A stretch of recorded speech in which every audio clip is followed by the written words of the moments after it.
Randi Suhandi, pria berusia 31 tahun yang tinggal di perumahan daerah Kupang, NTT. Menurut keluarga, Randi dikenal sebagai lelaki yang kerja keras, ramah, namun tertutup, tak terlalu banyak cerita, apalagi masalah kehidupan pribadi. Di mata para tetangga pun Randi dikenal dengan lelaki yang taat beribadah, bahkan kerap mengikuti banyak acara di kompleknya meskipun tak banyak bicara. Saat dirinya SMA saat remaja, Randi pun pernah berpacaran dengan Astri Manape. Saat itu hubungan mereka serius, bahkan Astri dengan Randi kerap selalu bersama. Astri sendiri anak bungsu di keluarganya. Saat SMA dan kenalan dengan Randi, berpacaran hingga dewasa. Namun akhirnya Randi menikahi wanita lain dan putus dari Astri. Randi menikah dengan Ira tanpa tahu alasannya apa. Astri merasa kecewa, namun nampaknya meskipun menikah dengan Ira, Randi tetap kembali kepada Astri. Di belakang Ira, Randi berhubungan dengan Astri. Meskipun Randi sudah menikah dengan Ira, namun nampaknya Randi tak bisa lepas dari bayang-bayang masa lalunya dan tetap berpacaran lagi dengan Astri, pacar SMA-nya. Randi dengan Astri pun bahkan berselingkuh hingga jauh dan pada akhirnya Astri pun hamil anak Randi. Astri pun melahirkan anak dari Randi yang diberi nama Lael. Meskipun kehidupannya begini, namun Astri tak pernah menuntut Randi untuk menikahinya. Astri nampak bahagia hidup dengan Lael, anak dari Randi. Lael makin besar dan hubungan makin tak menentu. Randi pun mulai takut sang istri tahu tentang perselingkuhannya, hingga akhirnya dalam hati Randi, dirinya ingin segera memutuskan selingkuhannya. Randi ingin memutuskan selingkuhannya Astri, namun ingin mengambil Lael, anaknya.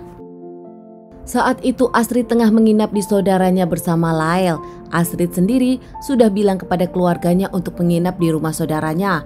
Tanpa diduga, Astri mendapatkan WhatsApp dari Randi yang ingin mengajaknya bertemu dan ingin mengajak Astri serta Lael jalan-jalan. Saat itu Astrid pun bilang pamit kepada saudaranya akan pergi. Namun Astrid tak bercerita dengan siapa dan kemana dirinya akan pergi. Yang jelas saat itu Astrid dijemput seseorang saat Astrid dengan Lael pergi.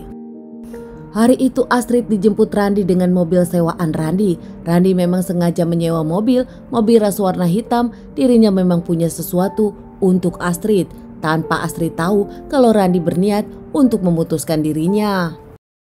Randi yang pergi bertiga bersama Astrid dan juga Lael sempat jalan-jalan bahkan makan bersama. Saat itu nampak seperti keluarga utuh tanpa dirasa. Astrid yang tak tahu apa-apa saat itu merasa bahagia karena Lael bersama sang ayah. Dalam perjalanan pulangnya Randi pun langsung menepikan mobilnya di tempat sepi. Saat itu Randi bercerita kepada Astrid kalau dirinya ingin mengakhiri hubungan selingkuh ini. Namun Randi pun akan membawa Lael demi masa depan Lael karena Randi bekerja. Mendengar ucapan dari Randi, Astrid langsung saja ngamuk. Menurut Astrid, dirinya tak masalah diputuskan Randi, namun bermasalah apabila Lael akan dibawa Randi. Selama ini hanya dirinya lah yang menjaga Lael, apalagi Astrid dan Lael memang tak bisa dipisahkan. Menurut Randi, karena Lael takut dibawa Randi, Astrid pun akhirnya mencekik Randi hingga tak bernapas, membuat menjadi miliknya. Randi sontak saja marah dan ngamuk kepada Astrid hingga akhirnya Randi pun mencekik Astrid karena telah menghabisi sang anak Lael. Saat itu Lael dan Astrid langsung tak bernapas, Randi pun panik. Randi pun saat itu berkeliling mencari plastik besar, mencari plastik hanya untuk membungkus Astrid dan Lael. Waktu sudah malam, Randi tak melanjutkan semuanya hari itu, namun Randi pulang ke rumah seakan tak terjadi apa-apa. Keesokan harinya, Randi kembali menyelesaikan pekerjaannya, langsung ingin mencari tempat untuk menguburkan Lael dan juga Astrid. Randi sempat meminta peralatan untuk mengubur ke salah satu temannya dengan alasan dirinya akan menguburkan anjing bosnya yang sudah tak ada. Randi pun selesai menguburkan Lael dan juga Astrid. Nampak seakan tak ada apa-apa, Randi pulang ke rumahnya dan merasa semuanya aman.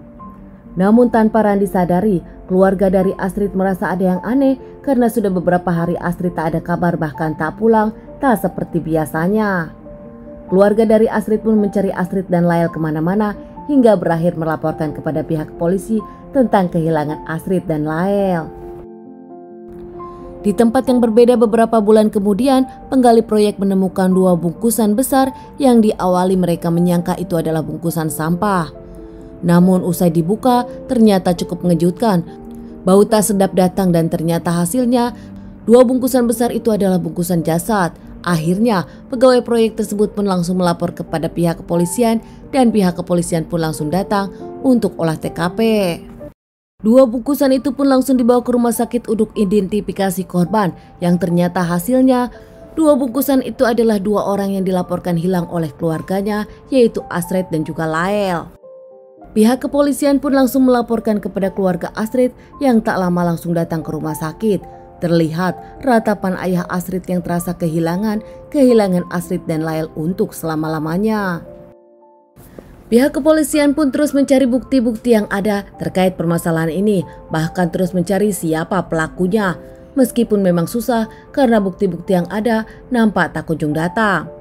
Banyak yang bertanya-tanya siapa yang menjemput Astrid dan Lael malam itu, tak pernah ada yang tahu. Dari rumah sakit usai otopsi dilaksanakan, akhirnya jenazah dari Lael dan juga Astrid dikembalikan kepada keluarganya. Keluarga menerima banyak ucapan doa, bahkan akhirnya keduanya pun dimakamkan secara bersebelahan dan dimakamkan di tempat peristirahatan tempat keluarga korban. Berpasrahnya keluarga Astrid dan juga Lael menyerahkan semua kepada pihak kepolisian dengan banyak doa, berakhir dengan penantian yang akhirnya sang pelaku menyerahkan diri. Randi nampak hidup dengan ketidaktenangan pasca melakukan kejahatan ini kepada Astrid dan juga Lael sang anak. Randi pun akhirnya menyerahkan diri kepada pihak yang berwajib mengakui semua kesalahannya. Randi mengungkapkan motifnya karena dirinya ketakutan sang istri tahu tentang perselingkuhan ini. Namun lebih ngamuk lagi saat melihat Astrid menghabisi anak semata wayangnya Lael. Randi pun kesal kepada Astrid hingga tak segan dirinya menghabisi Astrid. Namun pernyataan Randi ini diragukan keluarga dan juga diragukan pihak kepolisian. Bahkan pihak kepolisian lebih curiga Randi lah yang menghabisi Lael, bukan Astrid. Randi pun langsung ditahan dan diamankan pihak kepolisian. Randi berselingkuh dari sang istri hingga membuahkan hasil anak dari pacar lamanya, berbuntut dirinya masuk tahanan. Randi dinyatakan bersalah usai menjalani beberapa kali persidangan. Randi pun divonis hukuman seumur hidup, bahkan banyak yang menyebutkan harusnya Randi dihukum mati. Teman-teman, sekian dulu bahasan kasus kali ini. Ditunggu bahasan kasus-kasus selanjutnya. Semoga dari kasus ini kita bisa jadikan pelajaran hidup untuk kita semua.